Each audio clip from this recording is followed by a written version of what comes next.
What's up, everybody? Welcome back to another episode of the Nick Williams Show. My name is Nick Williams. I'm an independent filmmaker and producer north of Boston. And today, joining me on the show is another filmmaker, Stephen Astor. Yes, sir. Pull that mic in nice and close. Sorry, Get sorry, comfy Nick. with it. Hey, how Pretend you you owe it doing? money. And you have to... I'm just kidding. I owe it money.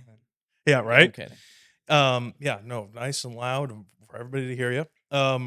So I met you on Jaden's film set. Yes, Sea of 8 million. Yeah. Right.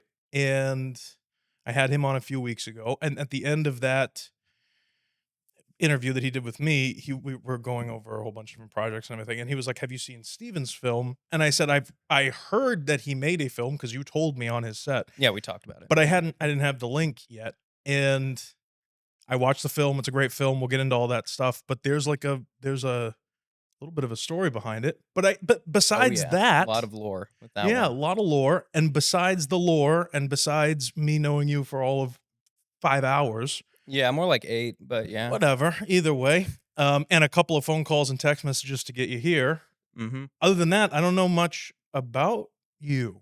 Okay. Yeah, no, mystery. So to start, I really started filming, like, seriously, Yeah. from my student journalism program at Rampart back in Colorado. And they have an excellent journalism program. And the teacher there, Patrick Mooring is his name?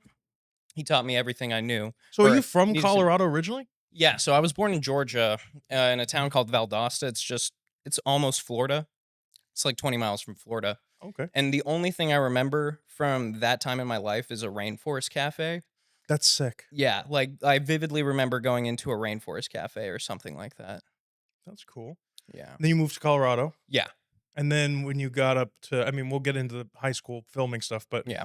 after high school, you went to Hofstra in New Yeah. York. And that's where the bigger stuff happened. Well, yeah, because I knew I was trying to make like narrative stuff. So How did you know that? Like, I want to know that. I want to know what just switched you from, or was it always a thing for you, like movies and stuff like that? Yeah, it was always my lifelong dream. Like in kindergarten, they asked, "What do you want to be when you grow up?" Dude, And I already literally knew. exact same thing. I for already me. knew, and I wanted to make a zombie movie. In fact, I still want to make a zombie movie. I don't think there's enough classic zombie movies, but we're getting close. World War Z was the closest thing we had to like the greatest zombie movie, except, of course, as you all know, it was PG-13imized and it got nerfed. So Mhm. we need more rated R CGI zombie movies, in my opinion. But yeah, so Interesting. Okay. that was my kindergarten dream, and I just never considered doing anything else. I think everything I did in my life was leading up to doing narrative shorts. Like I did theater for a little, I did band for a little. Mhm. I did band first, then I left to do theater. What do you play?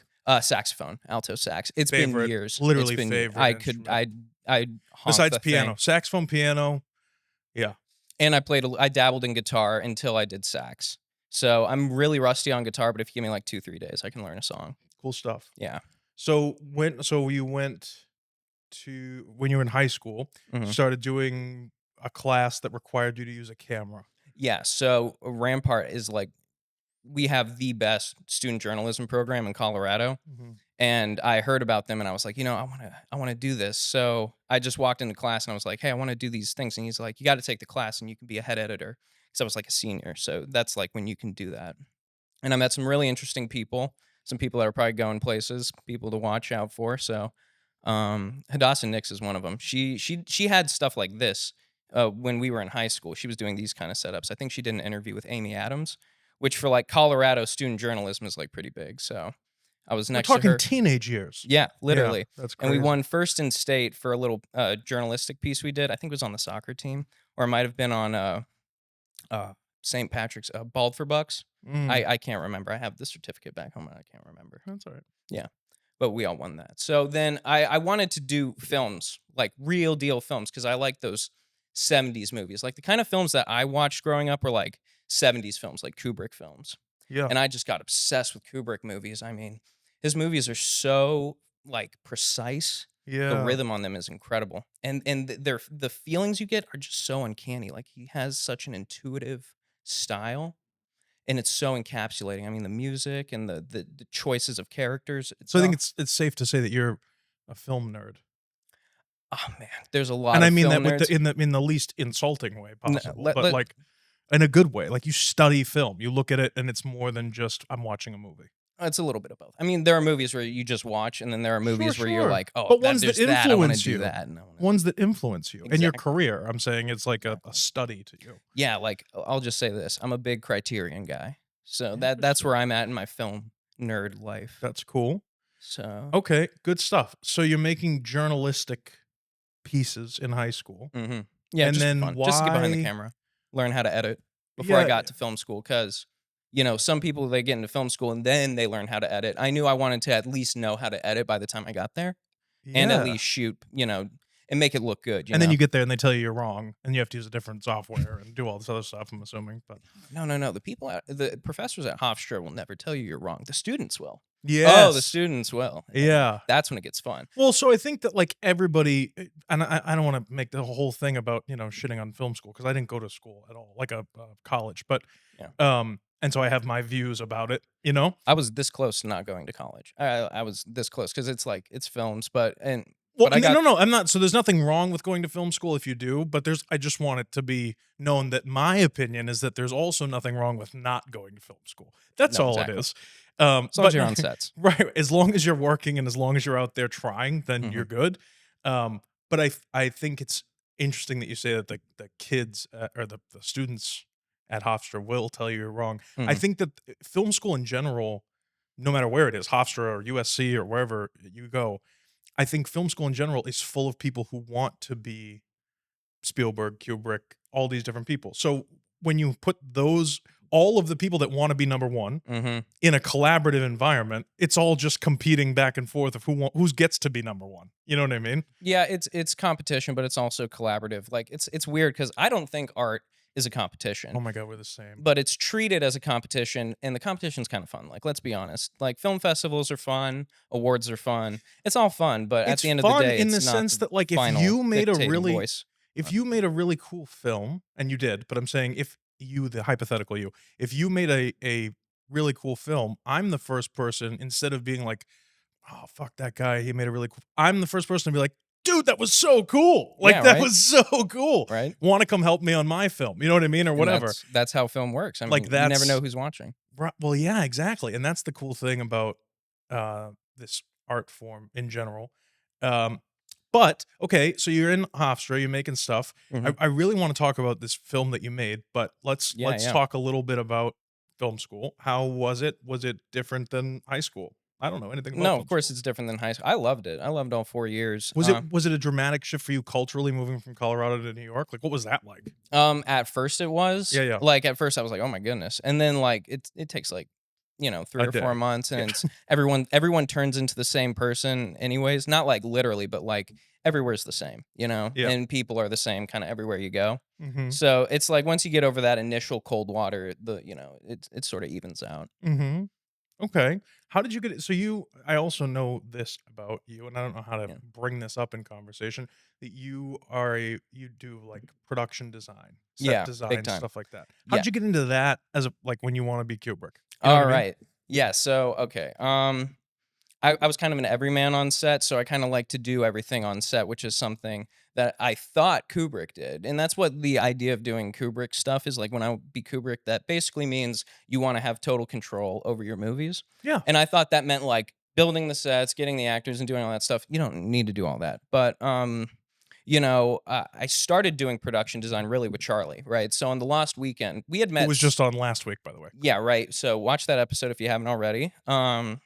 And But subscribe. yeah, so Charlie and I had a class together, and he had a kick-ass reel, man, and he seemed like a cool dude. So we just shot the shit one day, and turns out we had a couple of mutual friends. Like he knew my roommate at the time. Cool. And after that, it was just everything's history. Like he was already working on the Lost Weekend. He knew he wanted me on board. He didn't know in what capacity. And this is kind of a funny story. So I wanted to support Charlie because we were friends at this point. And he had a good reel, and I was like, I kind of want to work with this kid, see where he goes. Mhm. And he sent me the script for the Lost Weekend, and when I read it, it read to me like Moonrise Kingdom. Like I thought we were going to be working with like smaller kids. Like when he said like they're high schoolers, like trying to get into college, I was thinking like you know like scrawny kids, like awkward kids. And then no, he gets Brendan Egan, who's like this buff dude. Yeah, But Brendan's jacked. yeah, Brendan's huge. He's a big boy. I've seen him lift like 300 pounds. on a bench press. It's insane. In person. So I read the script and I was like, dude, this would be great to shoot on film, like that Massachusetts beach warmth, like the fun kitty innocence of it all. And I was like, he was like, well, would you be down to help with the, developing costs of that? I was like, yeah, I could, use some of my scholarship money to help you out with that. I'll put like $3,000 of scholarship money to do it because, I could, you know. And he's like, I'll call you back. So he calls Ted Omo, and Ted told him, he's like, no, you need to make him a producer. So he comes back and he's like, we're not going to shoot on film, but you could be a producer. And I was like, okay, as long as I have control of the art department, like creative control of the art department, where I get all the clothes, because it was in 2004, and I kind of know that era pretty well. Because I grew up around people, who dress like that, because I had nannies and stuff, and they dress like what teenagers would dress like at the time, Mhm. right? So that look is like ingrained into my mind. So he was like, yeah, totally. So I got all the shirts, costumes, props, all that stuff for that movie. And it ended up getting a bunch of awards at Hofstra, and then it went on to do an amazing festival tour. So Yeah, I was no, happy with Lost it. Weekend's doing really well. We talked Yeah. about it. We watched the trailer last week, which is cool. And so, okay, so production design. So then, did you continue doing production design throughout the rest of your college career, or? Yeah, but yeah, because everyone saw that movie, and basically it was just Jaden asked me. Well, I did costumes on Sea of 8 Million. I wasn't production design. That was Emma Rotman. But I did kind of do the production design for Mommy, and then I did the production design for my friend Cam Cave's film. He's the son of Alan Cave, great a Haitian singer. Cool. He's got "Say Papuda." It's kind of a bop. It's a hit. It's good.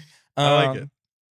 So yeah, I've just been doing it ever since. That's And fun. I did it for Liba Bar's film. I was art direction on that, but it was basically being an art PA. Was Mommy your capstone or your senior film? So Or there's a funny story with that. Yes, it is. But I had to Xerox the second semester of that class because I had to take another credit to graduate. what do you mean by Because I Xerox? changed I just walked in on the class. I wasn't technically on the schedule, but Oh, I see. I see. yeah. Because I had to take an extra credit to graduate because I changed my minor like 3 times. Like I Mhm. changed it like the last semester Sure. of senior year. So I was basically taking minor classes that entire year. Yep. But yeah, it was my senior thesis.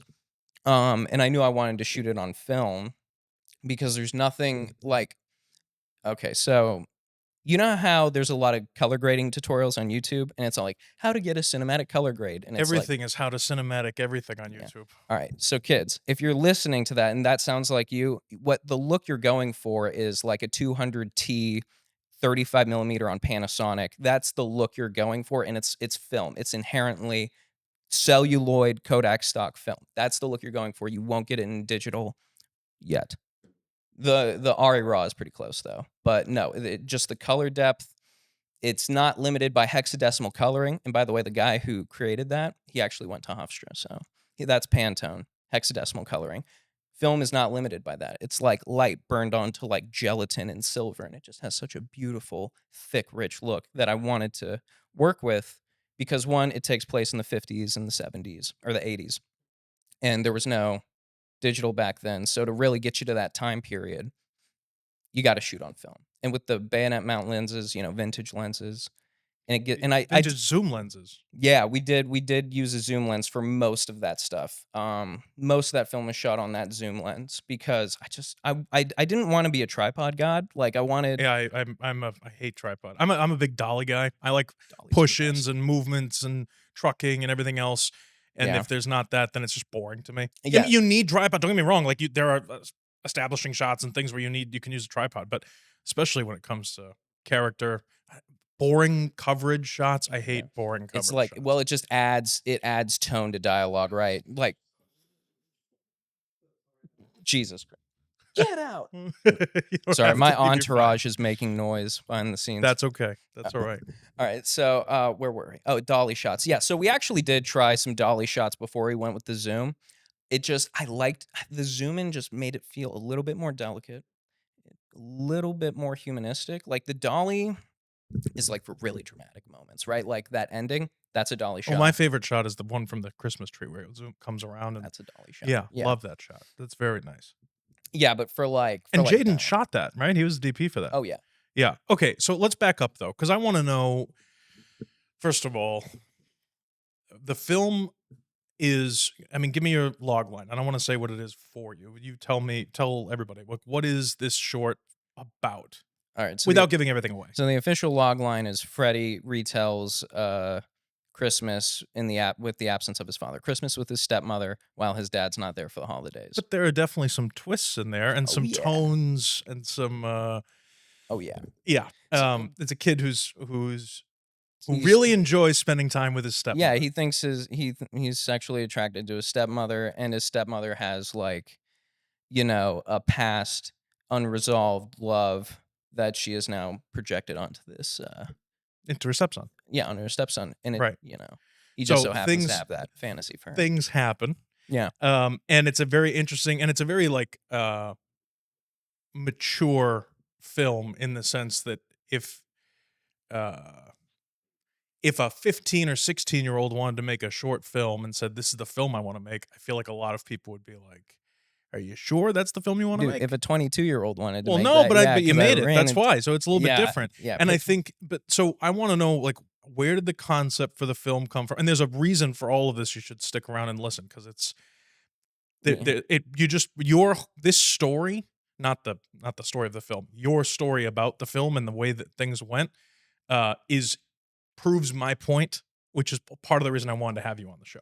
bet. So, but where did that story come from? Why did you go that direction? Are you in love with your stepmom? What is the whole deal? No, so I actually don't have a stepmom. My Oh, there parents you are go. happily married, so Love it. yeah, That's my great. mom's actually the pictures in the movie. Turns out the kid that plays the main character is actually from the same town as my mom. Oh, cool. Oh, I had no idea until the last day of shooting. He mentioned that, and I was like, "No fucking way." So. That's funny. And the more I look at him, the more he looks like my uncle Steve. So, Well, there you go.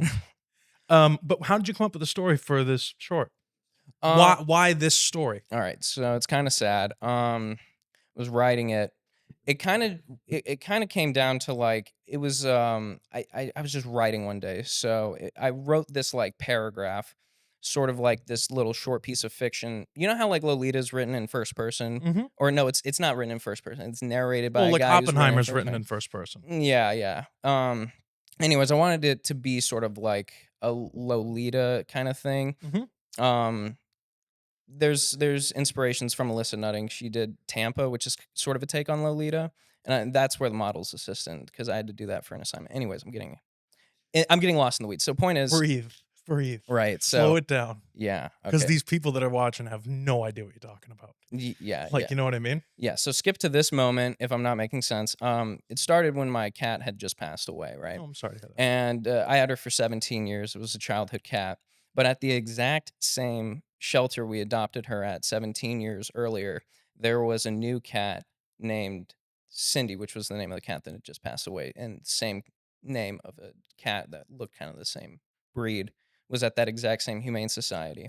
And we picked up that kitten for Christmas and we gave it to my mom as a Christmas gift. That's cute. That's very nice. So I had already had this story written down about how this guy loves his stepmother, and I was like, oh well, that could piece together, this feeling of replacing something you lost with something new, that you sort of see the same thing, and sort of like this idea of reincarnation, like witnessing reincarnation and bringing it into your life as a means to like patch up some hole.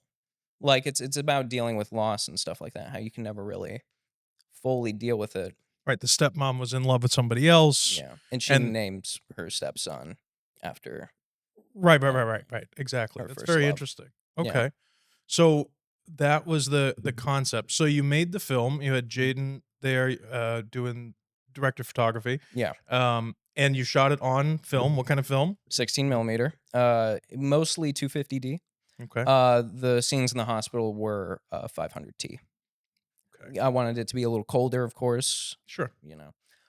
But yeah, Jaden he was obviously the first person I was going to go to because we had shot on film before for just a little class project called The Model's Assistant. Hmm. And that's based off of the Alyssa Nutting short story I was talking about earlier. Sure. Great book, by the way. Great collection of short stories. So he was the guy to do this. And I find like I've met a lot of DPs over the years, and I'd love to have them on the show. Jaden has there's something special oh yeah, where he's like Yeah. super easy to work with. The talent is so raw, and he's just kind of gets it no matter what situation he's put in. Yeah, and also he knows the movies I'm referencing. We have Yep. the same taste in movies. We have a lot Yep. of same But I takes on find that he has the cinema. same taste in my movies too. Like he is Yeah. just a filmmaker. He's Yeah. just a guy who likes movies in Yeah, general, which is really cool. he's like my Scorsese. Like he's really gonna be going places. And There's no question. yeah, I think so we all are, but I mean, I like to think we all are if we stick with it and everything. But yeah. with him, it's just not a question. Yeah, You know? no, it's only a matter of time. Right. Um Yeah, no, it's good stuff. yeah, and we have worked together before. It's just he's so great to work with. He gets it. Hmm. And plus he's not afraid to shoot on film. So when I Yeah, first shot on film, maybe my sophomore year, like nobody really shoots on film anymore. it's true. I'm like, why? We go to film school. We don't go to video school. Right. So I'm just like, learn how to shoot on film. Like learn the process. Deal with the humps of not having a monitor, and you can put monitors on them, by the way. But you know, I feel like there's more to it than just the restrictions of film too. I mean, if you I've started in this industry as an editor, hmm so I can tell you right now, and I'm sure you know that when you're shooting on digital, they'll roll camera, then they'll roll sound, then they do last looks, then they go in, then it's like quiet, then they clap, then they hmm and you get like 5 minutes before they say action on every take, and you're hmm like, oh my god, it's just wasting time. With film, you can't. I mean, you could do that; it'd be very expensive, but you can't do that really. hmm So you have to be extremely, correct me if I'm wrong, extremely intentional with your shooting and hmm when you're rolling and when you're shooting. And I think digital has kind of taken away from that a little bit. Not that digital's bad. This is all shot digital, right? So it happens. But do you get where I'm going with Yeah, that? yeah, no, no. Film definitely commands more respect on set. Yeah. It's night and day. Like when you, especially on a student film, if you're shooting digitally, there could be people goofing off, even in the lighting department. But on film, it's like, no, we got to kind of hunker down. We actually got to do this. And even film students, they understand the difference. They know that it's like literally time is money, and it's not like time is money in the set sense that it's like, well, we paid for all the stuff to be here. It's like, no, literally 24 frames is costing us like $15. Yeah. So, yeah, that's really why people don't shoot on film is because it is pretty freaking expensive. I Yeah. mean, the shit's made out of silver for God's sake. I mean, No, it's I it's get it. fucking Yeah. expensive. That's why. Sorry, No, and you that's why it's so beautiful. Yeah, no, you're absolutely right, and I agree. I like film, and then I find it funny that, since digital, everybody's been trying to emulate film, Exactly. like ever since. You know what I mean? Yeah, and like if you're a real film person, you really know the difference. You can always tell. Oh, sure. There's like the holdovers was close, but I knew it. I knew it No, wasn't. that was an RA camera. I actually have friends who were in that film, That was a great which is movie. cool. It was a good movie, but it's not film. No, Um, but it was close. yeah, It was yeah, very no, close. yeah, they did a great job with it. I love that style of film. It was very. I love the way they did the trailer for the holdovers too. Mhm. If you watch the trailer, it's like they got the voiceover. It's very 90s. Yeah, Yeah, very nostalgia soaked. Yeah. absolutely, yeah, which I love. I mean, yeah, that's what we were going for with Yeah, yeah. no, 100%. No, I think the movie's fantastic. So you make the film. Yeah. What was the editing like? What was the post-production like on that? Oh, well, it was pretty simple. I mean, because I had known where it was going. The only hard thing is when you get digital negative scans, or they're converted, they're raw. So an hour of it ends up being like literally 2 terabytes. Yeah. So we were dealing with literally my little 2020 MacBook Pro was Mhm. going through 2 terabytes of freaking, and I had proxies on, but even then my fans got destroyed with these digital raw files. But we made it to the end, and it was pretty intuitive. Once we got the shots, it was like it was pretty nice just looking through all the shots and seeing that nothing got ruined. We only Mhm. lost one reel, and that was my fault. I screwed up the unloading. It was the worst moment of my life, actually, losing Okay. that reel because Good experience though. it was such good shots on that reel. It was the exterior shot at the bridge, and it was sunny. So you know how the opening shot is really foggy? Mhm. Well, it cleared up during the day, and we redid that shot for continuity purposes because there was a whole dialogue exchange that ended up getting cut because it was all shot in the sun, and then the reel where that establishing shot was in the sun and it matched the continuity, it got ruined by me. So One thing I find so funny about stuff like that in general on any film set is, and I think it matters more on indie because if this was like an industry, if Warner Brothers had given you $60 million to make this movie or something, you could have just waited for it to be foggy. You know what I mean? Like, you just Yeah. add a day, and you go, Yeah. "Okay, well, I'll go back." But the cool thing about indie filmmaking to me, or lower budget filmmaking, is that you gotta make it work. No. And I talked a lot about this with Charlie. Figuring it out is huge. That's the real, like, learning. Mhm. And I feel like just throwing money at something or adding, more, it just gives you more room to mess up and be okay with messing up. Yeah. Whereas, like, when you're on an indie set, you have to make it work, Yeah, but you that's the know? fun stuff. Is No, I agree. right. That's what I'm saying, and that's why I like doing the lower budget films Right. personally. Um, so, but with regard to this film, so you finish it. How did it do at school before we get into the outside stuff? Oh, it was great. It's funny. So we did a cut where it just ends in the bedroom, and they end up, not kissing at the end, Mhm. and there was none of that in the film, and everybody was like, "No, we want them to kiss at the end." Well, sure. Yeah. They were like, my professor said he was devastated that I took it out, and even like the PC woke types were like, "No, put the incest in there," and I Well, was like, see, here's the "It's not thing. incest, by Here's the the way." thing, and I don't want to get political. Like, I don't want to get political. No, This show, if no. you watch me when I don't have a guest on, I'm sorry, especially for you PC types out there, because I'm not PC at all. But He's a podcaster, for God's sake. yeah, well, filmmaker, podcaster, sure. Either Well, of way, course, this is a podcast. this is a podcast. Yeah. But regardless, I think that if you are going to tell a story about, I don't know, let's say if you're going to tell a story about a Nazi, and you don't tell the story in a legitimate way that makes them out to be a Nazi. How long do you think till we have a woke Nazi movie? Oh, I don't know. That's a very good question. At this point, Don't the say way Schindler's List. That doesn't count. no, it doesn't. I would say the way that everything is kind of shifted recently, I don't as think of we're gonna get one. I don't think we're gonna get a woke anything anymore. Quite frankly, I think that everything is kind of shifting away from that, on a general level. In the mainstream, or like where? When you say mainstream, what do you mean? I'm thinking like Disney, like sort of the Yeah, kid I stuff, don't think that PG-13 I, stuff. if they want to stay a company legitimately, and I'm a big, like, company trend back end kind of person, Mhm. uh, I don't think we're gonna see a lot more woke stuff. At least for, let me use an arbitrary number here. For the next 4 years, I don't 4 think we're years? gonna be seeing a lot of woke anything anymore. That doesn't mean that we can't tell stories about, uh, you know, people of color or LGBT people or anything like that. The stories can still get told, but I don't think that we're gonna see everything like wokeified. Do you know what I mean? Like, adding extra. Like, the Oscars right now have a checklist. You can't get an Oscar if you No, they don't literally, that's have. not a conspiracy. They literally have It's on like their a website. I've checklist. done it on the Yeah. show. Go back a few weeks and watch the show. It's on there. Like, it's like, Yeah, you it's, do need to meet certain requirements. Yeah. which to me is not, and I could really go off about this, but I'll try to keep it calm.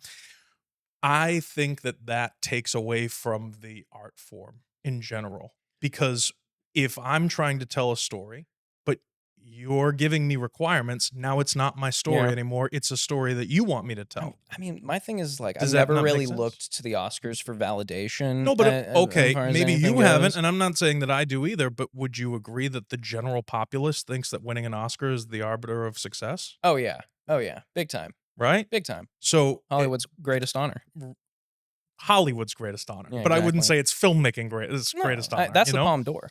Right. Okay. Well, maybe, but my point is, like, when you start putting parameters on art, Mm. then you are actually limiting artists' creativity, because if they don't follow those instructions, then it's not considered art, and I Yeah, feel like that's bullshit. sure. Yeah, I do think, however, there are people that don't get as many opportunities to have a platform for their voice, and I think we do need those people to have a chance.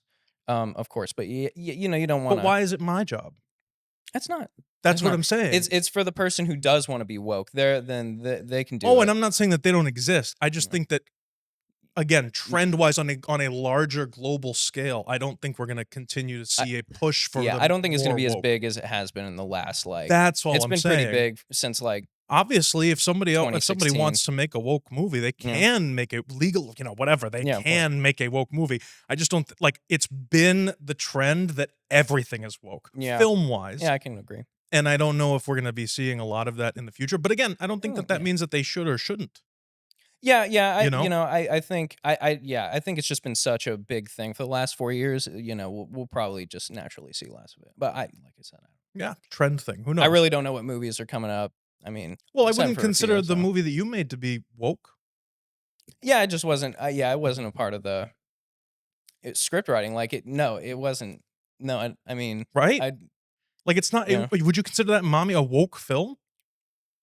I don't know, I think that come would I consider it a woke film? It has no it's like, no, That had no it's in a different bearing. sphere, yeah, Right, it had yeah, no bearing on your creation of it is what I'm yeah. saying. But then when you went to submit it outside of Hofstra, when you went to submit it to festivals, how Mm. did that go? Oh, terrible. It didn't get into a single festival. Not a How many single did you submit to? like 26. So you're a Not failure as a filmmaker. I'm terrible. Yeah, my career's over. Good Yeah, luck being literally Kubrick. on Film Freeway, it's just not selected, not selected. Right. And it like got to a point where I was like so depressed. I was like, "Oh my gosh." Like, Which is natural because okay, this is my whole point, and this is the exact reason I wanted to have you on the show, and you gotta go with me on this for a second, yeah, okay? I'm right here. I have been preaching literally for years that festivals, Oscars, things like that are not the like they don't make or break an artist. They make or break careers, don't get me Mm, wrong. Like if you do really well at Venice or TIFF or Sundance or something, like yes, you will be given a lot of mm, money by a major studio and you can have a career making movies. yeah, But just because you don't get that doesn't mean you're not a filmmaker. There yeah, are plenty of painters out there whose artwork, they paint because they love painting, yeah, but their artwork will never be seen by the masses. yeah. That's Does Van that Gogh all make day. sense? Yeah, I mean, like it's the story of Van Gogh. I mean, he died before his stuff got This is big what I'm because saying. I think his brother was an art dealer. This is And it's like that. It's just like that, one person, and then next thing you know. right. But it's also it was like my first directorial No, no, debut. no, I get it. I'm saying it's a maturity thing. Like you're a kid, you've been told this one thing your entire, life about films and Mm, how to do like you've been given a structure of how to be successful. You go and pour your heart into a story, make a really good film. I love the film. I'll definitely put the link in the description because it's on YouTube. And we'll get there in a second. But you pour your heart into something, develop something, collaborate, you really, really try hard. It's not like you just bullshitted with an iPhone and made a film. Like you went out and did it the way that you wanted to do it. yeah, You yeah. submit it to these people, and I always equate it making a film to getting up on stage in your underwear and saying, "All right, guys, judge me. What do you think?" Because you pour your heart and soul into something, and it's raw. It's your real self. I think Do it's you know what I'm more like I saying? think it's more like getting naked in a room of caricature artists. I think Yeah, that's more what it's like, sure. because they're gonna, people are not nice to movies. If there's one thing Right. wrong with it, they'll let you know. And Um, regardless of if that stems from jealousy or whatever it is, it doesn't matter to the artist I themselves. think it's just because movies are so enveloping that like it's like when you get taken out of the film, it's like you're being waken up, and Sure. that's obnoxious. Like so, if there's a flaw, like if there's a Starbucks cup on the Game of Thrones table, it's like Yep. Yeah. No, no, what I the fuck? agree.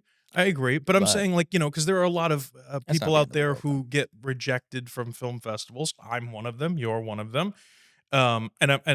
You're never going to be in every single film festival. I No. guess the cool part of this story, um, because you said you got rejected from every Hmm. single one that you put on. So then what did you do? Oh, I posted it on YouTube. Right? As like a last ditch, Yeah, whatever. like And how it many was once you posted it on YouTube, it got 0 views because everyone hated it like the festivals and you're a shitty filmmaker, right? no, it actually got negative views because people hated it so much they told Right, people not to see it. right, right. So it got negative a million views, and I'm never gonna But make a how many movie views did again. it actually get? No. Seriously. So okay. So here's what happened. It came around like the 20th festival denial, Right. and like to be fair, I'm submitting to like big festivals, so like market festivals. Yeah, I So see, to like me, I'm not I get where you're going with that, but I feel like that's bullshit well, they because get you like should submit to 16,000. everyone. Yeah, Submit to everyone. they get a lot of films though. But like no, no, and I get that. And I'm not saying that, but I feel like you downplay your the film's really good. Thank you, thank you. Go watch it by the way. It'll be in the link, I think. Right? Yeah, of course. But I and it's very you have a very like humble, kind of quirky attitude Mm. toward it, which is not a negative, but you really downplay your Just for the own. internet. No, if you can catch me in private, I'll be like, "That's the greatest movie ever." But I don't know if that's no. true. I talked to you on the phone and you were like, "Well, it's all right. Thanks, whatever." Like dude, you made a really good movie and Mhm.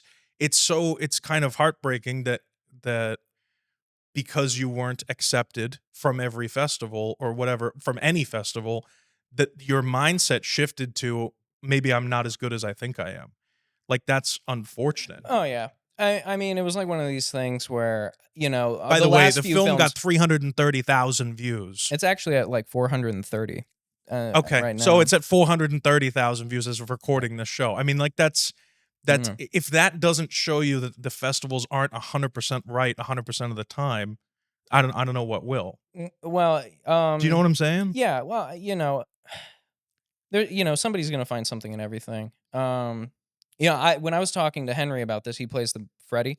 I was like, yeah, I Yeah. think there's a market for this. These kind of weird, obscure, kind of dreamy, analog films. Kind of like analog horror type things, or sort of like psychological Thrillers. romance thrillers. I don't even know what genre Mommy is. I think it's just its own Sure, thing. which is fine. Yeah. I was like, I really think there's a market for this. Films kind of coming back because I go to these you know 35 millimeter or 70 millimeter blow up shows, and they're packed. You cannot get a seat in these things if you show up like even 10 minutes early.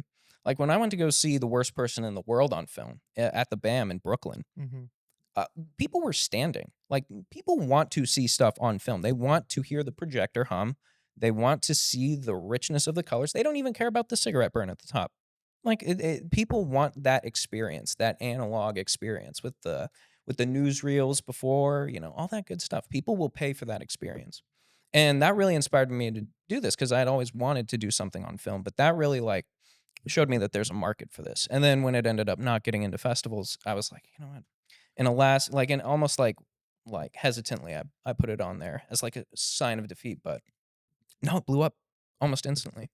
I Right. was I was like It's not amazed. they didn't blow up because it's a bad movie is It what was I'm like trying to it was explain. like a weekend. I know, I but got like the message though has to be to other people, at least from my perspective. The thing that turned me on about the whole thing is nothing to do with the story with the stepmom, but the thing that was so inspiring to me about the situation entirely is because you get, and I've talked to a lot of filmmakers over the last 5 years or so that are just so upset. They get so upset and so depressed because when you get rejected in general, everybody gets rejected, and they tell you. I mean, if you go watch any YouTube video on where you should submit, they mhm, all say things like, be prepared. You're not going to get into every festival, and blah blah blah blah. And it's like, okay, that's fine, mhm, but to get none of them, mm, you automatically think it's a you problem. yeah, And it's not, it's a them problem. And I think that either they're having, certain parameters that doesn't fall in, they either have too many submissions. I mean, there's tons and tons and tons of factors that go into a festival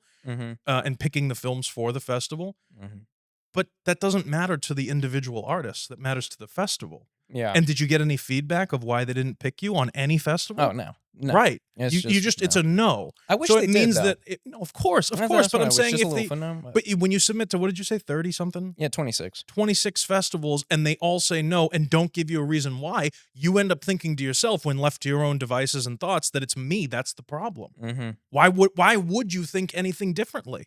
Yeah, I Right? mean, it's tough to be told no, especially when you think it's good and Sure. I mean, when if you were people tell if you you were it's in the good, yeah. dating scene and you went, just as an example, and you went up to 26 people and asked 26 people out and they all said no, you might just be asking the wrong 26 people or whatever. My point is, when you go and put it on YouTube and it gets 430,000 views, there's clearly people out there that think that it's a good film. Yeah, yeah. I'm very happy 430,000 about people that. went to watch the film is my point. Yeah, And it's the whole thing is it's 10 minutes, right? It's yeah, exactly 10 minutes. exactly. It's 10:01, but it's really, Oh, yeah, that like 1 10 on the second. dot. Right. In Premiere, it was like 10 on the dot. But like that's a big deal Yeah, though. I And was I think very that happy it's about it. inspiring because it shows that like instead of shutting down and giving up, not that you did, I'm just saying like you're here, you know? Oh, no, I was this close. I know. That's There the problem. That's the yeah. issue with, not the problem with you. I'm saying that's the problem with the festival circuit and everything that's been established. So again, I agree with you. To me, filmmaking is an art form, right? Of course. Name another art form, any other medium of art that has this strict of parameters on it that tells you what's successful and what's not. Yeah. I mean, Name it. sculpting, painting, anything, I mean, music. architecture's pretty friggin' regulated, but It's interesting that you say architecture. I don't know if architecture I would necessarily. that's definitely an art. No. I understand, but you're. I'm just being a smart ass, I but know, but I'm being I'm being yeah. serious about it. It's a big deal to me. It's a really big deal. It's the only thing that gets me out of bed in the morning is the availability to touch and use cameras and make something. The only reason I Yeah. even podcast, I just said this last week, It's the but best way to tell a story, only in reason my I opinion. podcast is because I can use cameras and I like to edit and I like to be doing stuff. And if you're not always on a film set, so you end up just sitting there doing nothing or Mhm, watching other people's movies. And I mhm. like to make things, No, you gotta. you know? And I really don't care. I mean, obviously watch the show. I appreciate it. Subscribe if you like the content, but I don't make movies for the accolades. I make movies because I like to make movies and tell Mhm, stories. To then be told by the people that I've been told my whole life are the people that will say whether or not it's a good movie. Because I think there's a big difference between being accepted to a festival and someone saying this is a good film. mhm. Does that Yeah. make sense? Oh, yeah. But the way that we're raised in the film world is if you don't make it into festivals, if you don't get accolades, if you don't get the awards, then you're not making good content. You're not making a good film. You know what I mean? Otherwise, why Yeah. would you give up? Why would you Yeah, be yeah, depressed if well that's not true? yeah, well, that's just what I was aiming for because the last films I had done Why aim for did that? go into the Why aim for that? festivals. Well, yeah, because 'cause you're exactly right. It is like a marker for your That's what we're progression. well, that's what we're told, Yeah.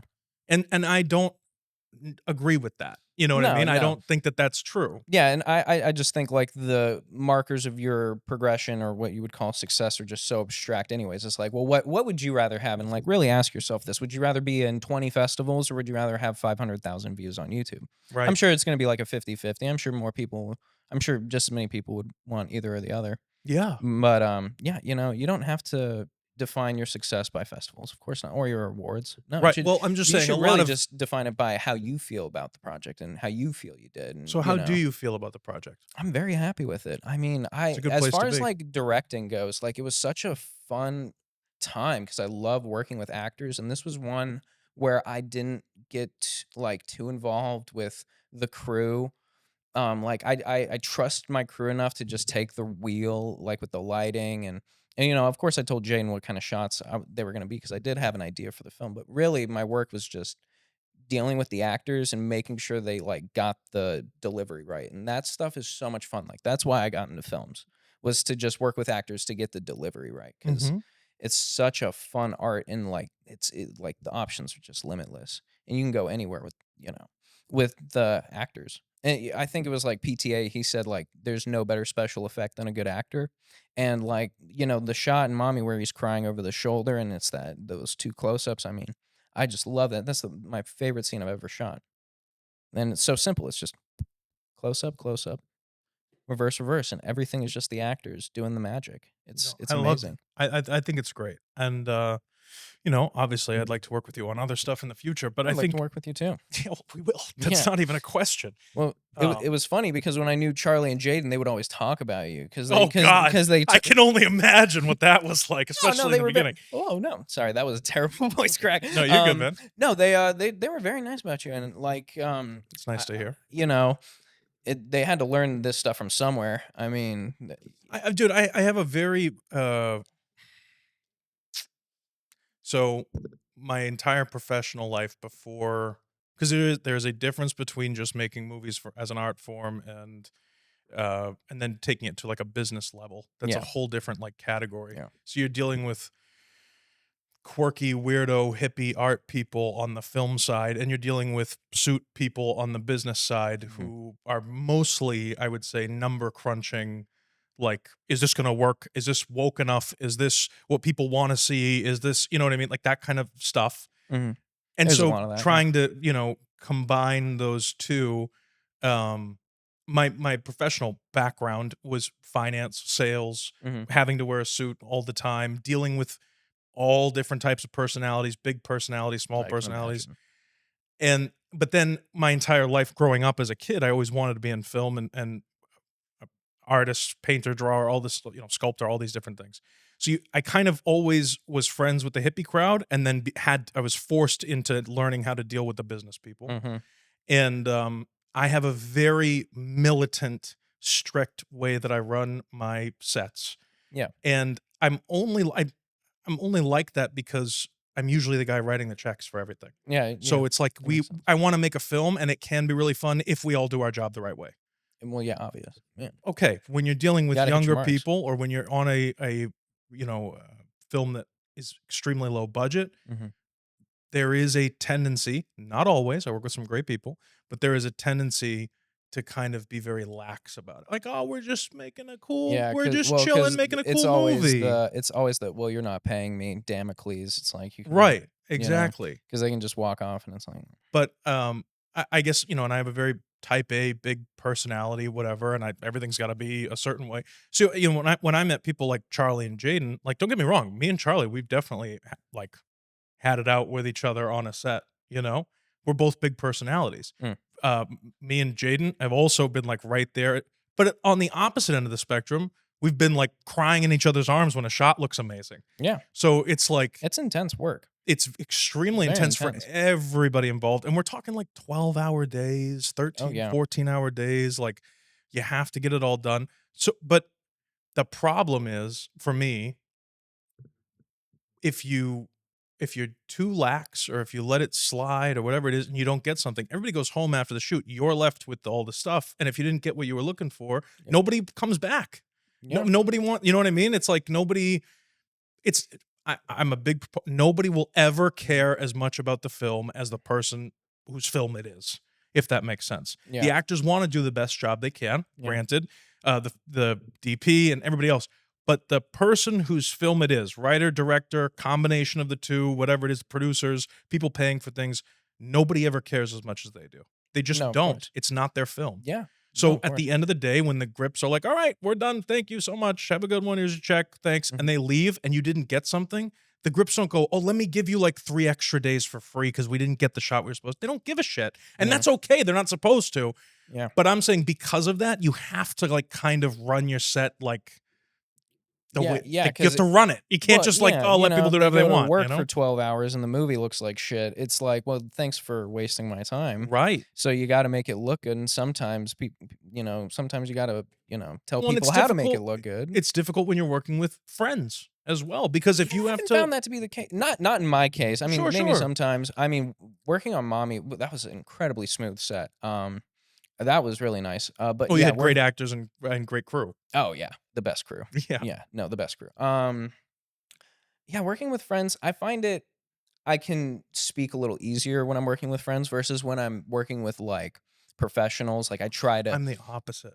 you see, but yeah, like as a director, it's like when I'm working with like paid professionals, I'm very much like uppity and I'm like, yeah, so can we get this shot over here? But when I'm talking with friends, it's like, yeah, just you know how to do it, and they do because I Interesting. only hire people I trust, at least especially for mommy. Because when we were shooting on film, you know, I even told them we had like a little prep dinner. I was like, you guys were not just like picked, like no, you guys were picked because you all had special skill sets that I wanted for this Oh, film. sure, yeah. So, if you do that part right, but if you're just working with day players, then yeah, you do kind of gotta like Yeah. make the floor hot a little. Yeah, that's true. Yeah, Yeah. I'm also, like, I'm, like, loyal almost to a fault. So, like, I have the same people. I like to work with the same actors. I don't care. You know what I mean? Not Yeah. always. Obviously, you can't Yeah. if you Most need something directors. specific, you gotta cast for it or whatever, but Yeah. when it comes to, like, people behind the camera and everything, it's like you're right. After especially once they understand, because I don't have to, like, flip out and be, a crazy Hmm. person on every set. Yeah. But if I guess for me, if I'm like that on one set and then I'm making another movie and the people are like, "Oh yeah, I'll come back." Yeah. Then it's like, "Oh, okay. Hmm. You know how I'm gonna be, you know what I'm looking for." And then I can and it just becomes easier over time. Hmm. But yeah, no, I find it extremely interesting on the back end of stuff that nobody accepted the 10-minute short and then it did extremely well in the public space. Yeah. Yeah. Yeah. So I think I'm gonna do a few more films just for YouTube, You should. I and think then everybody get in the should. swing. And I don't think they're gonna be on film though. I'm sorry. I mean, it'll I'm not come when it disappointed. comes, but you don't need to do it for everything. Even though I think it's the better way to shoot, you don't need it for everything. Well, no, but if you yes, I agree. If you make a bunch of digital films that gain yourself traction and success Hmm. to the point where you're able to afford to make big features on film, Hmm. why wouldn't you do it Yeah, that way? I mean, now I got a bunch of new subs that are expecting content, and I just got it. I just meet the benchmark to monetize. So I'm not monetizing any of my videos now, but like the ones going forward can now get money. So I Yeah, I think mean, that's it's time to go. and Like, see, so on my side of things, or at least on a producer level, the second that this channel gets monetized, all of the money from monetization on this is gonna go toward funding other indie filmmakers' yeah. films and stuff. Do you have a Patreon? No, I don't have a Patreon. I run a whole studio and I have tons of clients and so much other stuff to You do. don't need more money. It's not that I don't need more money, it's that it's difficult to make Patreon specific content on top of Mm, the content you make on top of everything else okay. and be able to make your own films. If I had, 250,000 subs or something, Mhm. maybe I would have a Patreon where I could kind of divvy it up, but I'd also have enough money coming in to hire a team of people to help make that content, you Yeah, know? all in due time, man. So oh, no, no, yeah, I guess the answer is not yet, is really the answer that I should be giving. On top of that, I think that, you know, I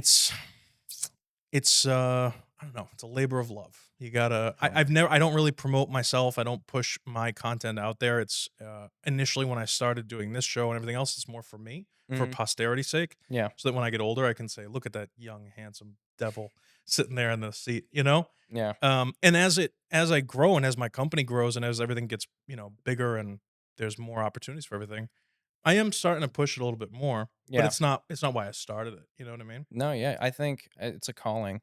It really is just like the film culture is You just a can't bunch of help it. people who are called to it. Yeah, and I would Yeah. say because the people that are not interested in it, like the people that are not film people, Mm, even people that like movies but aren't film people, mm. they'll watch a movie and be like, "Oh, it's a really good movie," and be like, "Yeah, dude, I really liked it," and they're like, "Oh, I just thought it was a," Yeah, this isn't good. like it just doesn't, it just it's, Yeah, um like having conversations with film people Oh, versus dude, I non-film people. remember, like, when I was, like, 8 years old, I got a box set of the 1933 King Kong version of, Oh, you know what I nice. mean?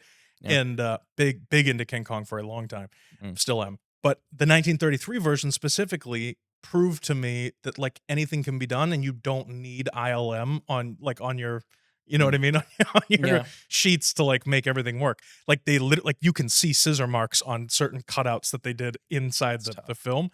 I love that, dude. I Yeah. love that because that shows that, like, just because you can't, you know, if you don't know how to use After Effects or whatever, like, I just got a 3D printer, by the way. Not that this is totally off subject, but I'm saying the amount of things that I've seen that people can use with miniatures Mhm. and stuff like that, like, why wouldn't you?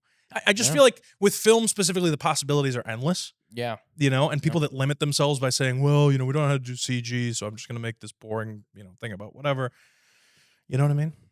Yeah, that I mean, that all comes in the writing, and like writing really is the toughest part. Well, Like, people limit pay your writers. themselves though because they're afraid to take risks and use a miniature or use a whatever, you know? Yeah, yeah, just get creative with it. Like if there are boundaries in your way from you doing your art, that's the work. That's the real work. That's the real art of it is moving past those roadblocks, you know. So you filmed those really well on YouTube, Yeah. Yeah, it does.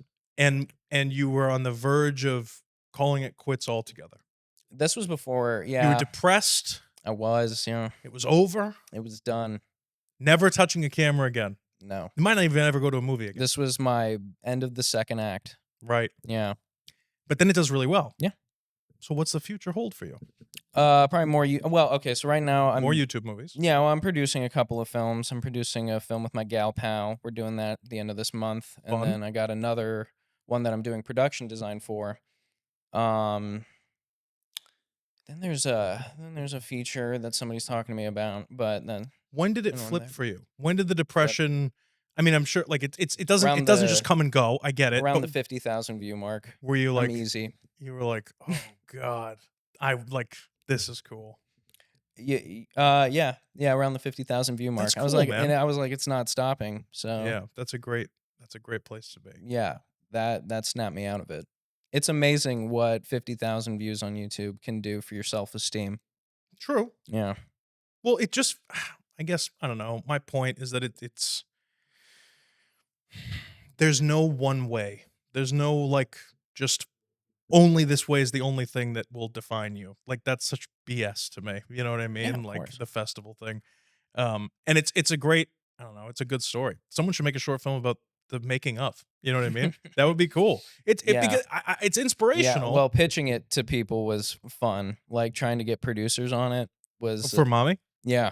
Go ahead. Yeah, so everybody I sent the script to was like, "Dude, What are you doing? nobody's going to want to make this film." When people were I nice feel like, about it, can I say one thing? I yeah, yeah. feel like when that's the response you get, you have to make it.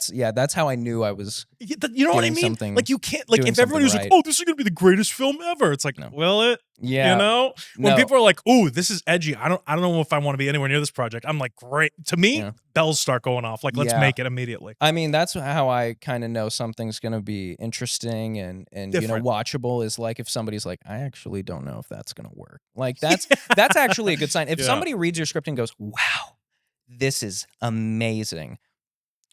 I would rather be told like, dude, that's going to be a little bit, hard to do because it's like, Right. well, that's the conflict. That's the conflict. Good movies have good conflict. Well, and they have good conflict is chancy. resolution as well. Well, yeah, good. Yeah, resolution. Some movies I like. I like movies that just have tattered ends at the end. Like, Okay. yeah, like, Can you give me an example? yeah. So Mainstream example. yeah, That, There Will Be Blood is a good one. Okay. Hold on. They will come to me, but something like that, like a There Will Be Blood or what's like that? a Hereditary. Hereditary is another good one. Mhm. Even Beau is Afraid is another good one. A lot of Ari Aster. This is your yeah. uncle, right?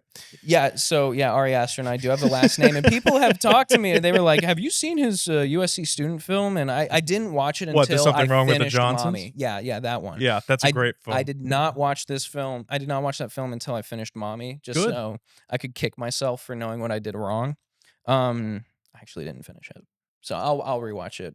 It's a Trust- decent film. Promise. It's not bad. No, it's good. I mean, it's Ari Aster. I He's liked one it. of those masters. Yeah, You know, I master- agree. But that doesn't mean that just because you're a master of film now that you didn't make bad movies back in the day.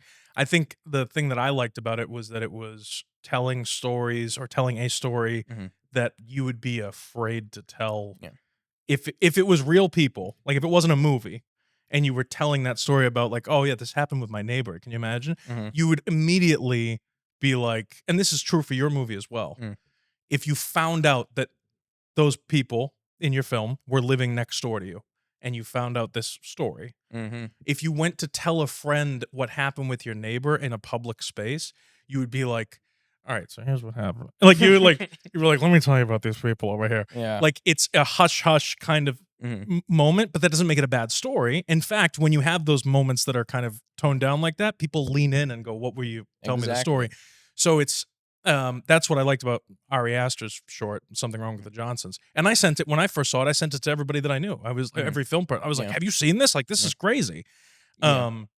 And it's very inspiring to me. Your film was also inspiring to me. It shows that you're willing to take risks. And for someone who I work with a lot of young people, so I'm not downing you for being younger, but for someone who was that young to write a story like that and have it resonate the right way, because you have to admit there are people who could have, who if you had pitched the idea to them and said, write me a script, it could have gone totally different directions that weren't as Yeah.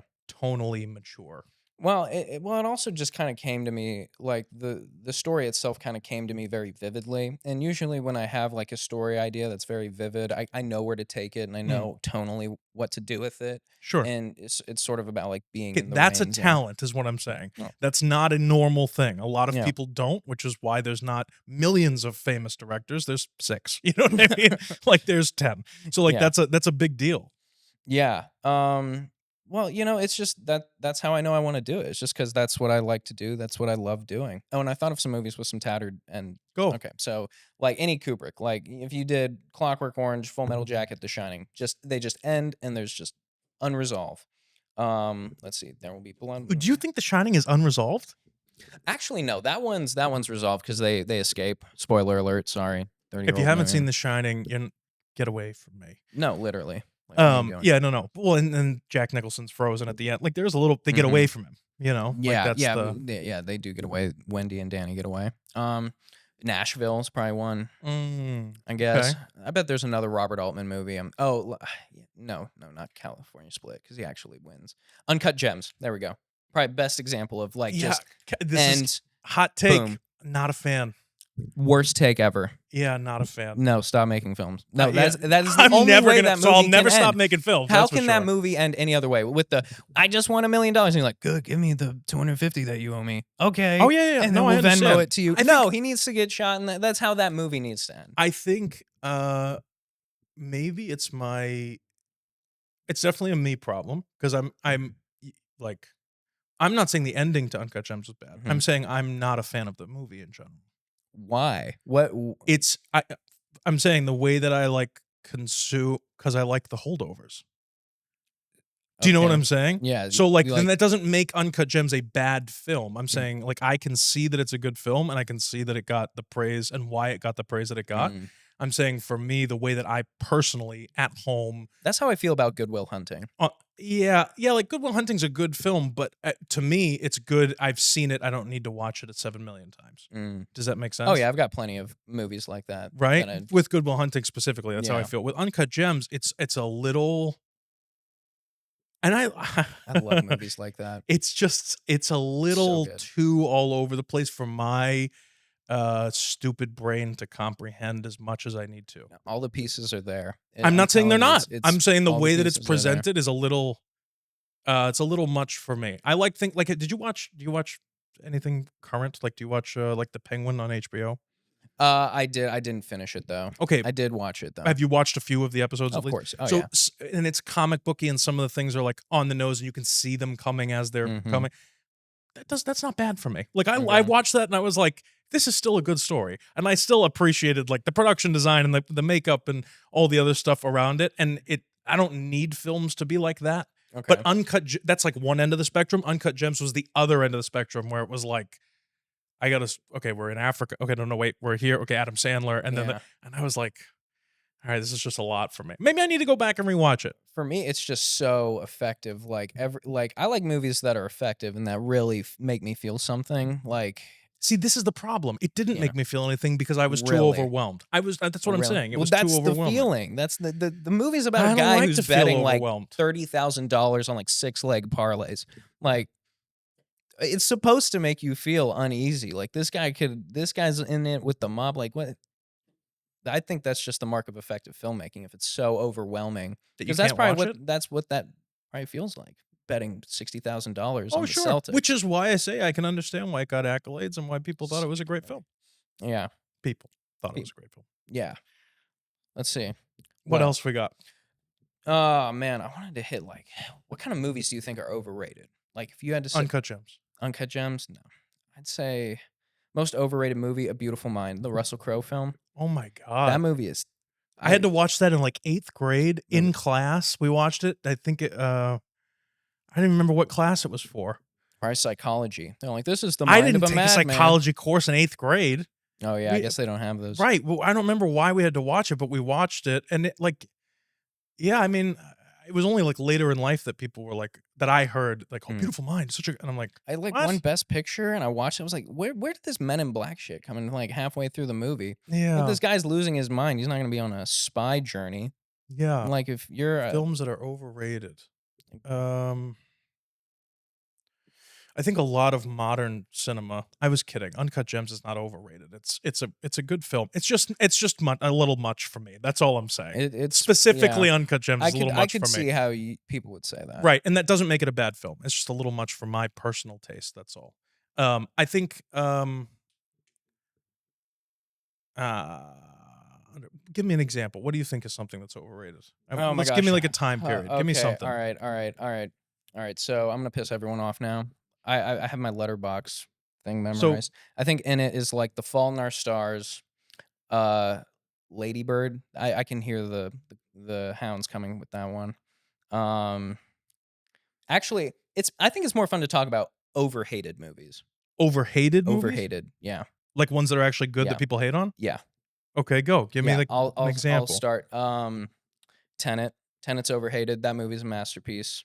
Okay. It just sucks that our brains don't work backwards. That's a good one though. Okay.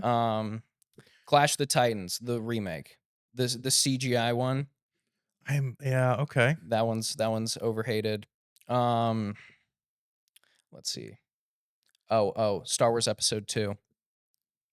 Agreed. Yeah. Totally Star overhated. Wars, like when I was a kid, I loved Star Wars Episode 2, and then I found out everyone hated it, and I was like, why? It's Yeah, a I feel like in the film community, there's like a big pressure to hate stuff that everybody collectively hates. You know what I yeah, mean? Like if yeah. everybody in film hates Star Wars Episode 2 and you don't, then you're the loser. I So good. Jango Fett's so cool. What Dude, are we it's a talking great it's about? a great movie. Samuel L. Jackson busting out the friggin' lightsaber moves. It's amazing. Episode which is the worst? Oh, 9 and 8. Oh, yeah, the Oh, last I'm two. sorry. I only think in my head, and Oh, if you're a fan of the channel, you know this. I think that there are only 6 Star Wars oh yeah. films. I didn't know. I was talking to a gentleman here. Yeah. Okay. No, there's only 6. Everything Yes. else is crap. I would say there's 8, and that's the prequels. Hold on. There's the prequels, the OG trilogy. I'll give Rogue One and even The Force Awakens a pass. Okay. Because of course, The Force Awakens was going to be a remake. We saw that coming from a mile away. It gave us exactly what we wanted, what we knew we were getting, and it was Mhm. fine. And then Ryan Johnson. Yeah, I'm Yeah. sticking with 6. 6. I went to the premiere of episode 3, loved Okay. it. My dad and my brother loved it. 2, I grew up with 1 and 2, and then the year prior to episode 3 coming out, I got the box set of the original 3 Mhm. and watched them all. And I'm pretty sure I destroyed the disc 2s of each of those films, the behind the scenes stuff, Mhm. because I was just like, ugh, like it was amazing. Yeah, episode 6 is which is the last of the original trilogy, right? The one with the Yes, Ewoks? yes. Yeah, that one's a little that's kind of where you could see George Lucas is like, "Man, these toys are selling. What if this character was made a toy?" Like, he started thinking in terms of toys at around that movie.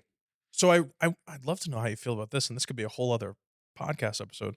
I'll take any excuse to come up to Massachusetts, by the way, so Dude, you're more than just welcome ring anytime, me up. anytime. Whether it's working on a film or coming on to be on an episode, you're more than welcome to come up anytime.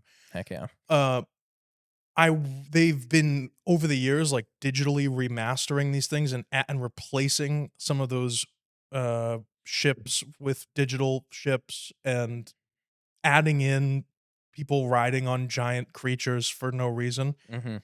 And it like really chaps my hide. Like I Yeah. really don't like.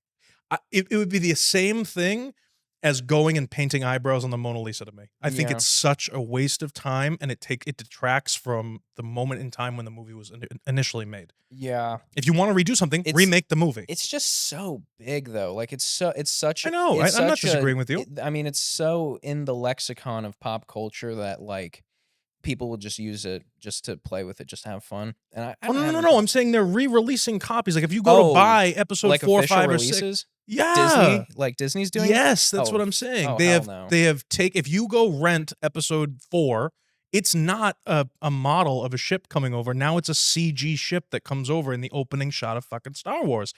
That's a problem to me. That's painting eyebrows on the Mona Lisa. It's a waste of time. That's disgusting. It's disgusting. That's disgusting. It's disgusting. You can do that to the sequels, which you already botched. Yeah.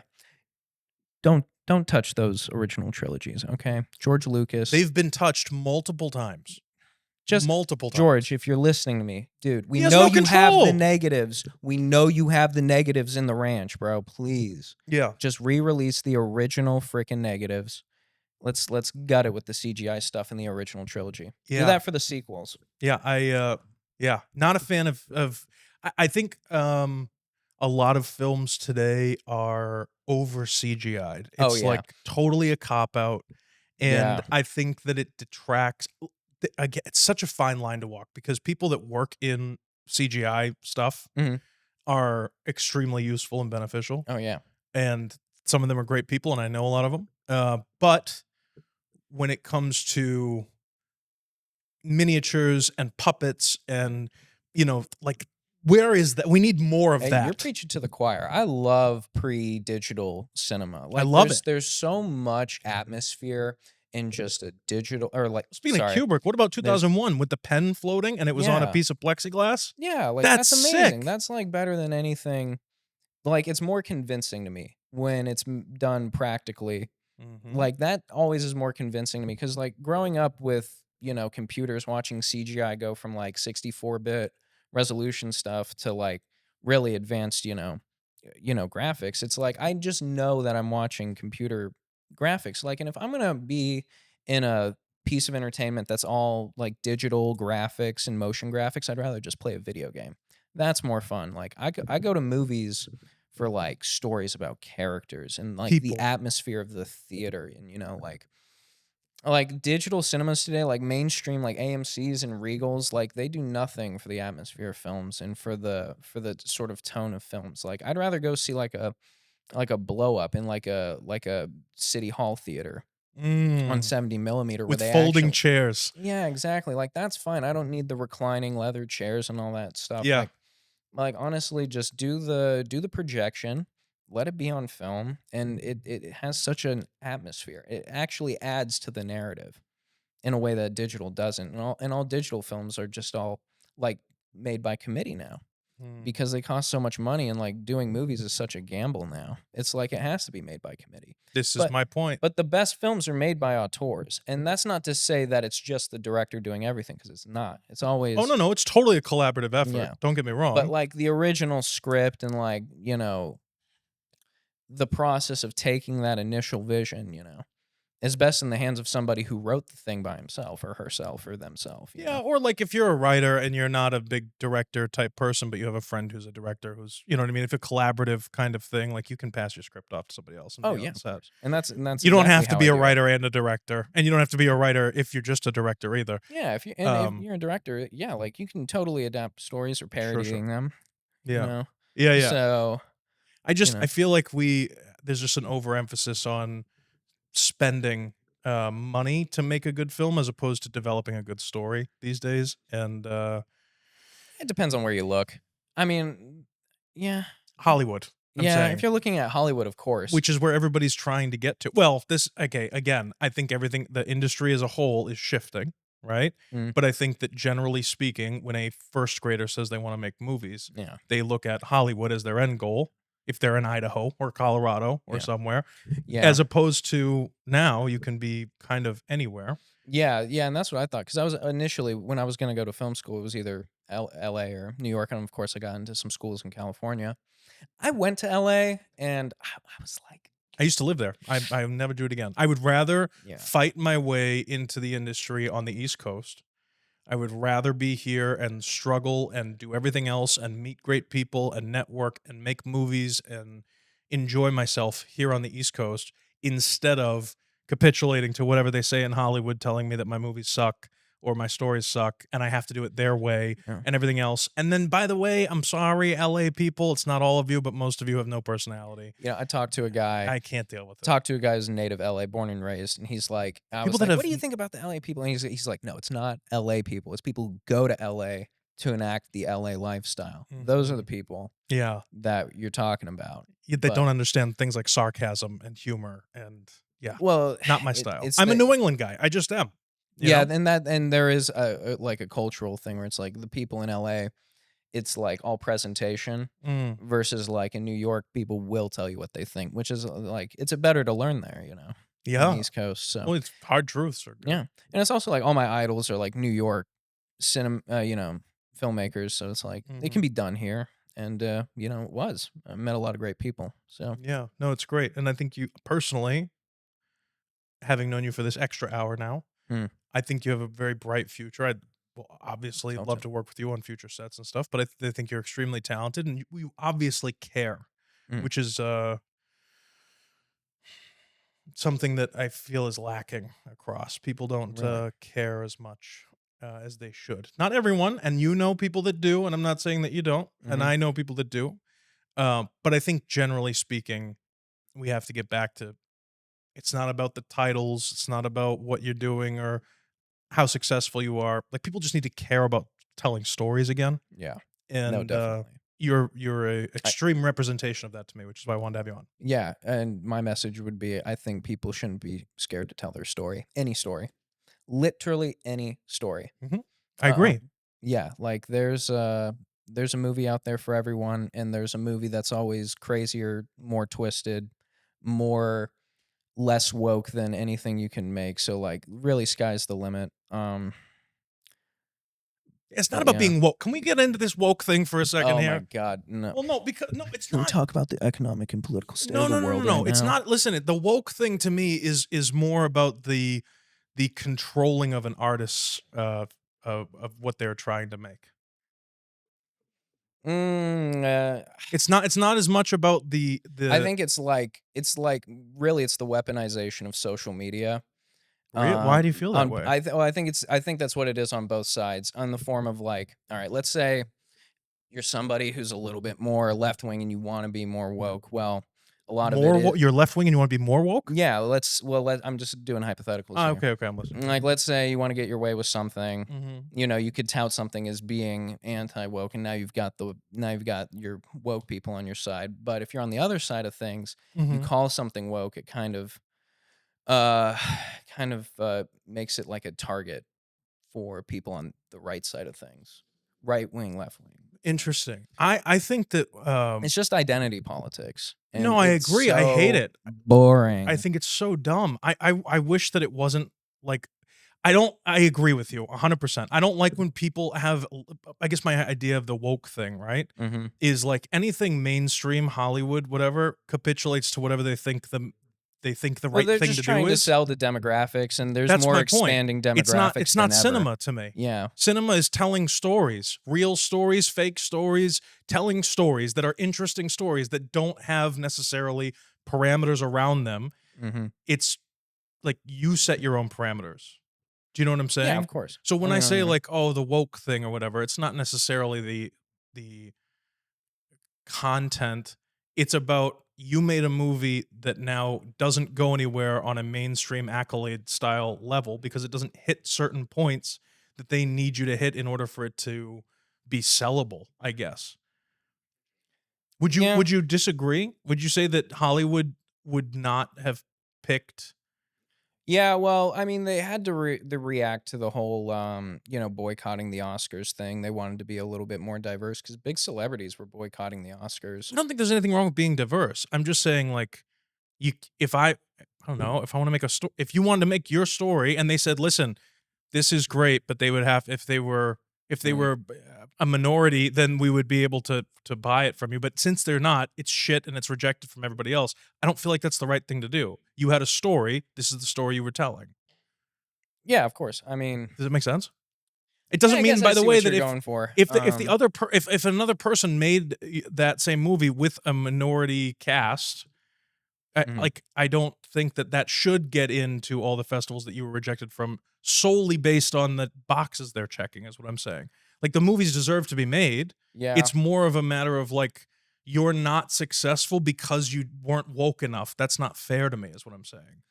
Yeah, I Like the get movie should be viewed on their own. yeah, I can see where you're coming from. I really don't know how they, like, pick stuff for No, festivals no, who or does? I'm awards, just saying. so I can't say for sure. I'm not an authority on whether or not they do that.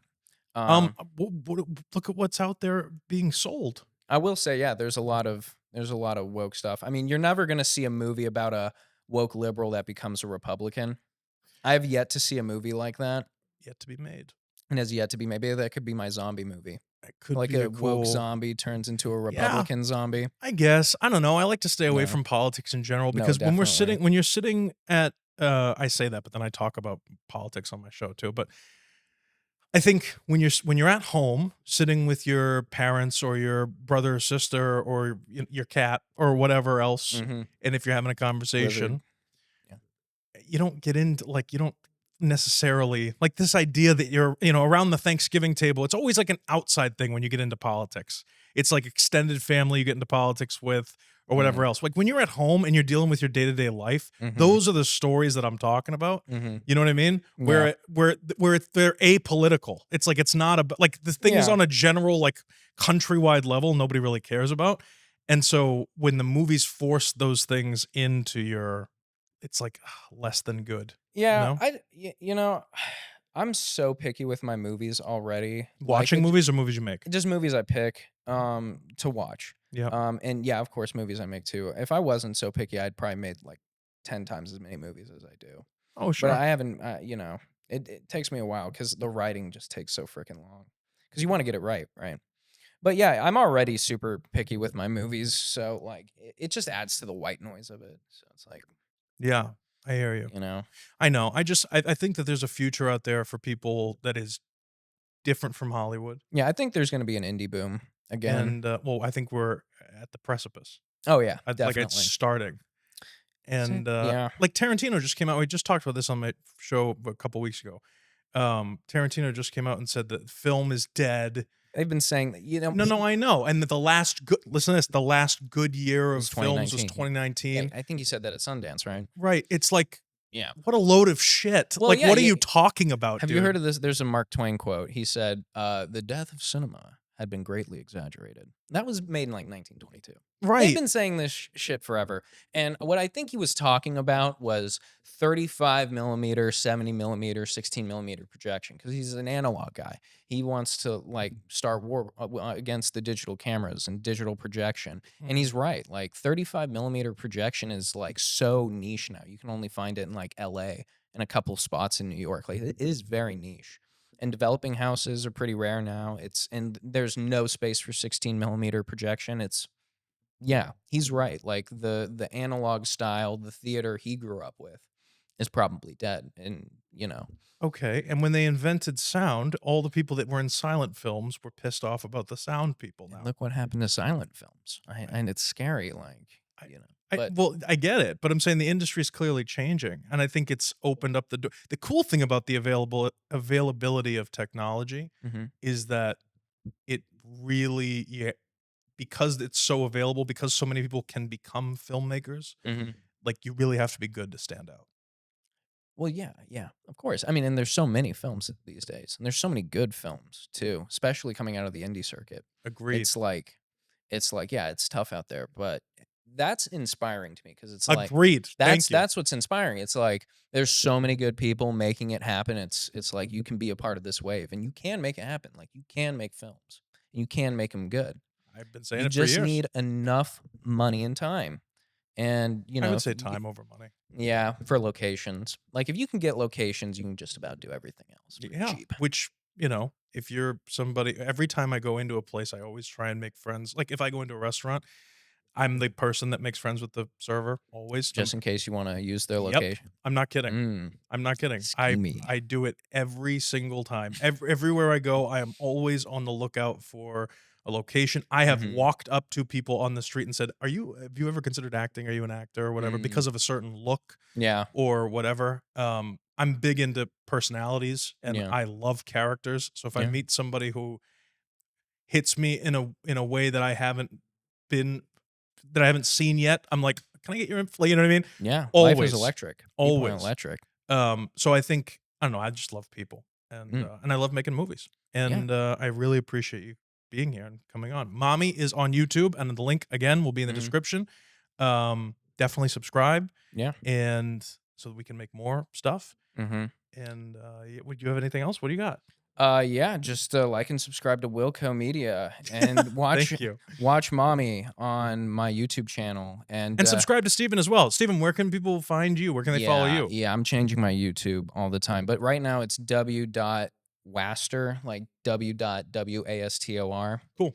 on YouTube, or if you just look up "Mommy" by Steven Astor, that might show up on the IMDb or the Mm, Instagram. It's in the link. But yeah, like, subscribe, and comment because I love comments. That'll be yeah, fun. yeah. Comment down below if you've watched it and what your thoughts are on it, Yeah. and critique. Yeah. Shout Uh, out to Jaden Moffat and Trevor Absolutely. Parento. You'll be seeing a lot of those guys. Yeah, Trevor's good too. Oh, he's amazing. Yeah, Oh my gosh, quiet, very quiet. he's But the Jaden's quiet too. yeah, yeah. Different. It's like Charlie, me, Jaden, Trevor, as far as talkativeness. Actually, I can go. Oh man, get Charlie and I on this podcast. That'll be fun. I did. He was on the week Yeah, before but you. at the same time. You and Charlie at the same Yeah, time? we'll share the I'll sit seat. back there and just control the cameras, and you two can talk. That's fine. I'll introduce it, and then I'll put like a bell, like a boxing bell, ding ding, and then go for it. No, yeah. I love Charlie, and he's a great kid. Very big Mhm. talker, big talker. Oh yeah. You know, But yeah, there's more to come, friends and family and fans. yeah. So be Or on the people lookout. that don't know you're fans yet that are going to be fans eventually. Or if you're a fan and this is like a year or two old, you can, you know, It is cool. It's posterity for the posterity's sake. Like, Mhm. no matter where your career goes, you will be able to watch this back again and be like, "Oh, Right. look what I was doing when I I was." know. Like, oh, my beard looks terrible on that. Well, either way. I mean, look at this guy's beard, guys. I mean, I'm all about I'm a producer kid. I'm all about Yeah, optics, and everything's gotta look right, and you gotta shake hands and you whatever need like else. a Harry's sponsor or something. Ooh, that could be it. That Subscribe so Harry's will sponsor me. yes, Harry's, please. Yeah. They're not paying me to say that, so. No. Yeah, 100%. Thanks so much. Like, subscribe. We'll see you next week. Appreciate it.